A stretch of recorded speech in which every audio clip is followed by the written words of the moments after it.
क्षिति जल पावक गगन समीरा पंच रचित अति अधम शरीरा। इस पंचभूत से गरा शरीर एक दिन मिट्टी में मिल जाएगा।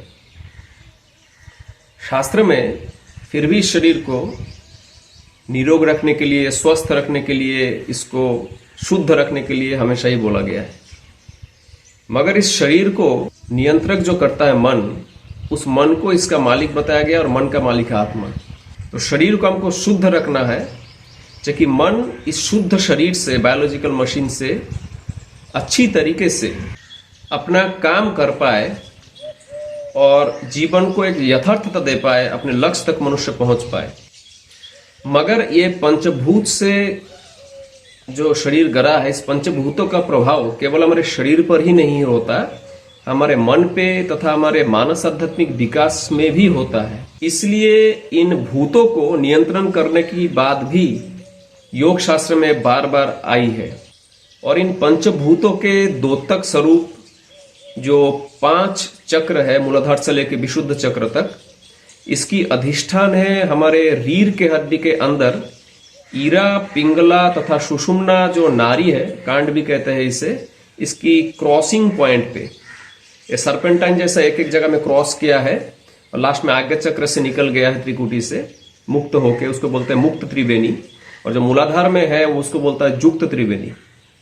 तो एक एक क्रॉसिंग पॉइंट पे एक एक चक्र की केंद्र बिंदु है। अगर हम लोग इन चक्रों को नियंत्रण कर पाए तो पंचभूतों के जो हमारे शरीर पे प्रभाव है, इस प्रभावों को भी हम नियंत्रण कर पाएंगे। आज हम लोग उसमें से एक चक्र, विशुद्ध चक्र, उससे संबंधित ग्रंथि, उपग्रंथि, ग्रंथि रस तथा उससे संबंधित वृत्ति और उसका मन के ऊपर प्रभाव के बारे में संक्षिप्त चर्चा करेंगे। लेकिन ये गंभीर चर्चा होगा संक्षिप्त रहने पर भी, इसलिए मैं चाहूंगा इसको बिना स्किप किए वीडियो को देखें। नमस्कार। हमारे जो थ्रोट पोर्शन है, इसके पीछे विशुद्ध चक्र की स्थान है। ये एक साइको स्पिरिचुअल चक्र है। इसको शरीर काटने चीरने पे दिखाई नहीं देगा। यहाँ तक कि जो सुषुम्ना कांड है, जो ईरा पिंगला नाड़ी के अंदर से गया है, वो भी स्पिरिचुअल है, उसको भी दिखाई नहीं देगा। लेकिन इस चक्र के अंदर बहुत सारे ग्लैंड, बहुत सारे उपग्रंथि आ जाते हैं। हमारी जो गले की जो ऊंची हड्डी है, जिसको एडम्स एपल कहते हैं, जो लंप है, उसके ठीक पीछे उसकी सेंटर है विशुद्ध चक्र की। और इसे संस्कृत में और एक नाम है बृहस्पति चक्र। और ये हमारे शरीर में व्योम तत्व का, मतलब आकाश तत्व का, इथेरियल फैक्टर का नियंत्रक केंद्र है। उसके साथ साथ ये कलर, रंगों के भी नियंत्रक केंद्र है। इस चक्र को इंग्लिश में सोलर प्लेक्सस कहते हैं, मतलब सौर्य चक्र। अब जो थायराइड ग्लैंड है, ये कहाँ पे है? ये जो ऊंची वाली हड्डी है हमारे लैरिंग्स के ठीक नीचे, इसमें एक बटरफ्लाई जैसा पोर्शन में ये लगा हुआ रहता है, ऐसे हुक जैसा। और इसके चारों तरफ अंदर के साइड में पैराथायराइड ग्लैंड है। अभी इसमें से हॉर्मोन्स निकलते हैं, बहुत सारे ग्रंथि रस निकलते हैं। बेसिकली जब प्राइमरी हार्मोन है उसको थायरोक्सिन कहते हैं। और हम लोग आमतौर पे सुनते हैं कि लोगों को थायराइड की प्रॉब्लम है। तो थायराइड की प्रॉब्लम है, लेकिन उसकी ग्रंथि रस की ज्यादा शरण से एक बीमारी है जिसको बोलता है हाइपरथायराइडिज्म। कम शरण हो तो उसको बोलते हैं हाइपोथायराइडिज्म। हाइपोथायराइडिज्म में ज्यादातर पे लोग क्या होता है कि थोड़ा सा मेंटल नम्बनेस आ जाते हैं, बॉडी थोड़ा सा फैटिक फील करता है, ओवरवेट हो जाते हैं और सोते ही रहता है, लेथर्जी आ जाते हैं, हार्ट बीट स्लो हो जाते हैं, स्किन ड्राई हो जाते हैं। सब बहुत सारे उसके बैड इफेक्ट है, बैड इम्पैक्ट है बॉडी के ऊपर। और मन में चिंता करने की भी धारणा शक्ति धीरे धीरे कम होने लगता है, दिन भर सोने को मन करता है। ठीक उल्टा अगर हाइपरथायराइडिज्म हो, ग्रंथि रस की, हार्मोन की, थायरोक्सिन की ज्यादा सिक्रेशन हो, ठीक ऑपोजिट प्रभाव हम दिखते हैं। मनुष्य चिड़चिड़ा हो जाता है, बॉडी सूखने लगता है, बहुत समय नींद नहीं होती, माइंड में हमेशा चिंतन घूमने लगता है, मतलब चिंता के बिना रह ही नहीं सकता, फिकल माइंडनेस जिसको कहते हैं। वायु की प्रभाव शरीर के अंदर बहुत बढ़ जाता है, ड्रीमी नाइट उसका गुजरता है, ढंग से नींद नहीं होती, उसको भी क्या है कि याददाश्त धीरे धीरे धीरे धीरे कमने लगता है।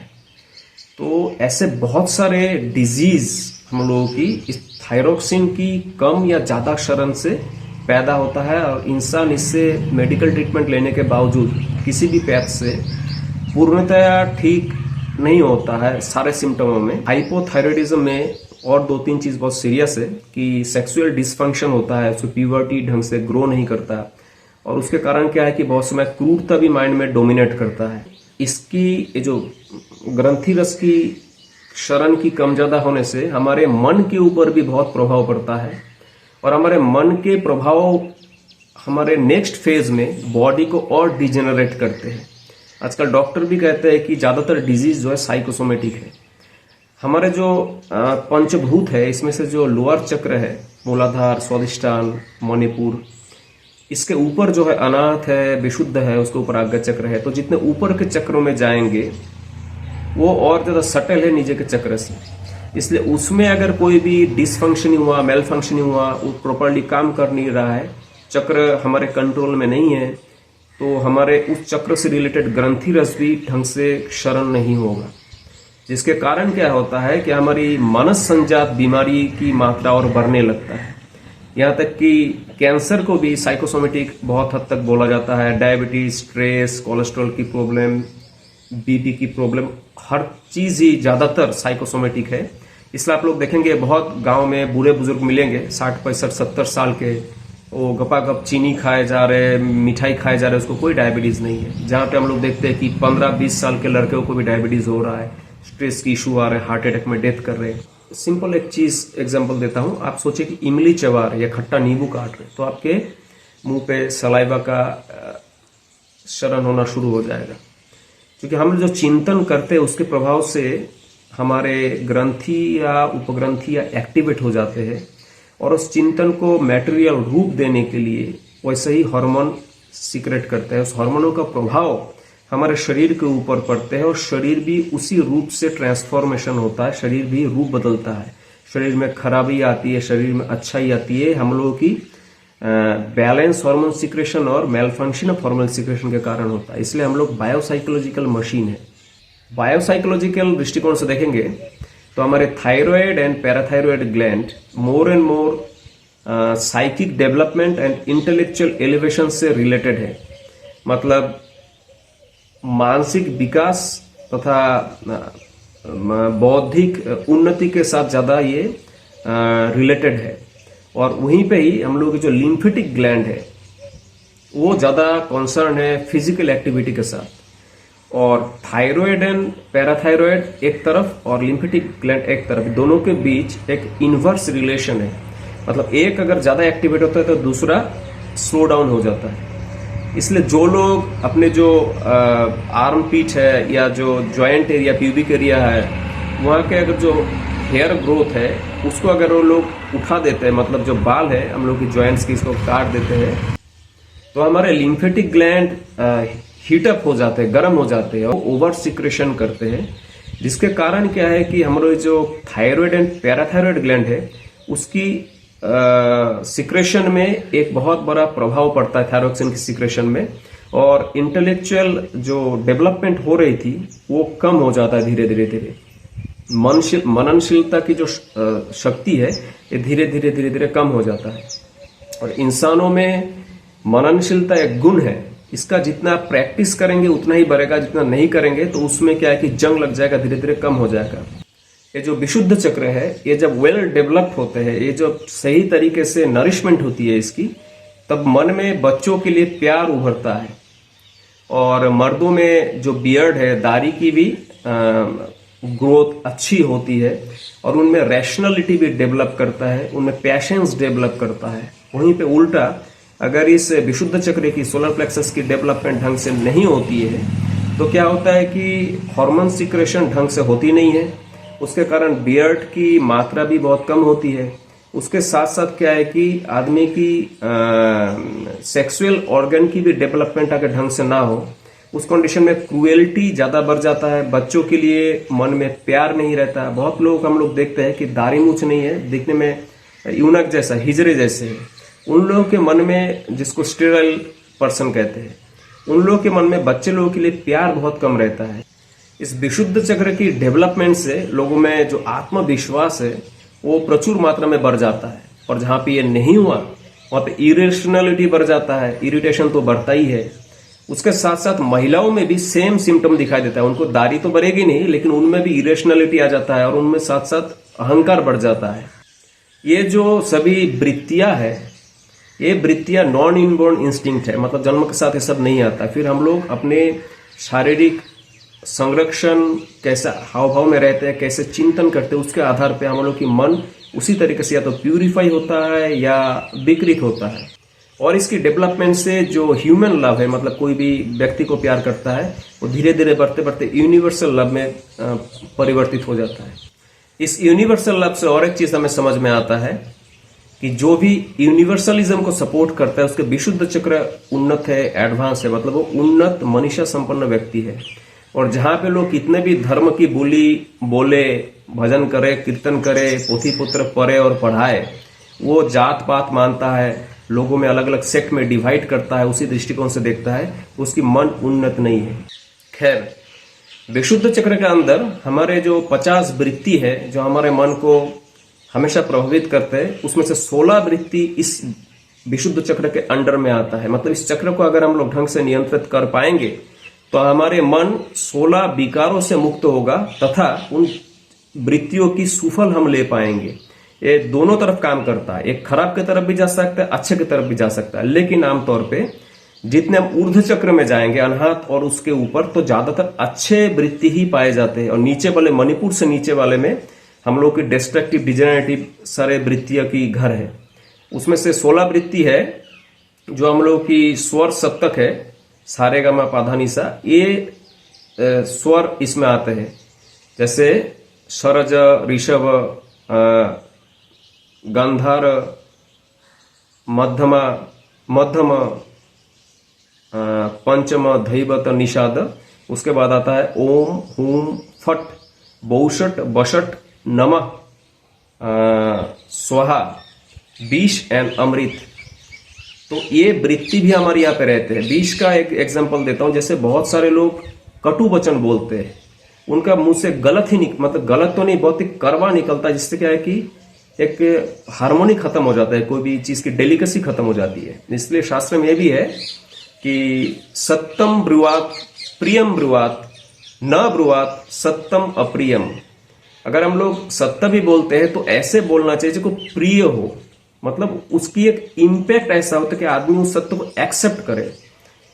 लेकिन ये 20 नेचर के लोग हमेशा करवा ही बोल देते हैं। इसलिए किसी को, अगर आदमी को देख के आपको लगे कि ये आदमी हमेशा करवा बोलता है, तो समझना पड़ेगा उसके विशुद्ध चक्र में हार्मोनल डिसबैलेंस है, चिड़चिड़े स्वभाव के। उसका उल्टा है अमृत, ये भी विशुद्ध चक्र में ही है। हमेशा कोई भी चीज सुंदर ढंग से, बढ़िया ढंग से प्रेक्षापट में लाते हैं, प्रेजेंटेशन अच्छी रहती है, तो यह है अमृत की प्रभाव। ठीक वैसे ही हम लोग जो कहते हैं ना, स्वाहा यज्ञ में आमतौर पर सुना आता है, तो स्वाहा शब्द का मतलब होता है नोबल एक्शन परफॉर्म करना। मतलब कोई भी इंसान जब कार्य करता है तो उस कार्य से एक वाइब्रेशन क्रिएट होता है, क्योंकि कार्य तो पहले हम लोग माइंड में करते हैं, उसके बाद प्रैक्टिकली फिजिकल लेवल में इंप्लीमेंट करते हैं। तो कोई भी कार्य का एक पर्टिकुलर वाइब्रेशन रहता है, उसके अलग एक वेवलेंथ रहता है, और उसकी वेवलेंथ के हिसाब से बीज मंत्र होता है। तो कोई भी नोवेल एक्शन, अच्छे कर्म संपादन की जो बीज है वो है स्वाहा। ठीक उसी ढंग से बौषट है, कोई भी फट है, मतलब कोई भी थ्योरी को जो प्रैक्टिस में इंप्लीमेंट करते हैं, प्रैक्टिस में लाते, तब फट शब्द का उद्भव होता है। अभी इतने सारे वृत्ति का तो एक वीडियो में डिस्क्राइब करना संभव नहीं है, लेकिन आप लोग ये जान लीजिए कि मनुष्य अपने ना केवल ग्रंथि और ग्रंथि रस को कंट्रोल करके अपने बीमारियों को नियंत्रित कर सकता है, क्योंकि बीमारी तो फिजिकल लेवल में है, लेकिन इसको जो कंट्रोल करने वाला मैंने माइंड में अगर डिफेक्ट है तो बीमारी बार बार होगी। तो हम माइंड के वृत्तियों के प्रभाव को भी नियंत्रित कर सकते हैं और एक सुखद संपन्न जीवन जी सकते हैं। और ये जो स्वर सप्तक है, सरज ऋषभ, ये स्वर ये वृत्तियां केवल संगीत के स्वर ही नहीं है, इसकी प्रभाव मानसिक विकास में भी, आध्यात्मिक विकास में भी इसकी प्रभाव बहुत है। और जो लोअर चक्र है, जैसे मन के जो लोअर चक्र है, अन्नमय कोश है, काममय कोश है, इन लोअर चक्रों की शुद्धिकरण तथा उसके विकास में इन स्वरों की बहुत अहम भूमिका है। तो मैं समझता हूं इस वीडियो से आप लोग विशुद्ध चक्र, उससे रिलेटेड थायराइड, पैराथायराइड ग्लैंड, उससे निःसरित जो हार्मोन है थायरोक्सिन, उसका अलग बीमारी, हमारे साइकोसोमेटिक डिजीज, और साथ हमारे मन पे जो वृत्तियों का प्रभाव है, विशुद्ध चक्र के अंतर्गत आने वाले वृत्ति, इस बारे में एक मोटा मोटी ब्रीफ आइडिया आप लोग को हो गया होगा। लेकिन इन चीजों को कंट्रोल, नियंत्रण करना कोई पोथी पत्र पढ़ने से, सिर्फ आसन करने से नहीं हो सकती। इसके लिए चाहिए शरीर, मानस, आध्यात्मिक एक साथ प्रयोग, जो राजधीरास योग साधना में आनंद मार्ग की सिस्टम में दिया जाता है। गुरुदेव श्री श्री आनंदमूर्ति जी बहुत ही इजी वे में ऋषि अष्टावक्र जी के द्वारा प्रवर्तित जो राजधीरास योग साधना है उसको री इनकारनेट किए, फिर से रीएस्टेब्लिश किए। तो आप लोग आनंद मार्ग की योग साधना सीख के, योग लाइफस्टाइल अपना के, इसकी भोजन शैली को अपना के, आपके ग्रंथियों से संबंधित जो डिजीज है, इन डिजीजों को पहचान के और तत्संजात आसनों को सीख के, साथ में मेडिटेशन को करके आप एक साथ आपके शारीरिक, मानसिक तथा आध्यात्मिक विकास के लिए ट्राइफेरियस प्रोसेस आप एडॉप्ट कर सकते हैं, जिसके द्वारा आपका त्रिभौमिक डेवलपमेंट एक साथ होगा। मैं समझता हूँ वीडियो आपको अच्छा लगा होगा। ठीक लगे तो इसे आप लाइक करें, चैनल को सब्सक्राइब नहीं किया तो वो भी कर ले, और वीडियो को शेयर भी करें। आपका दिन शुभ हो।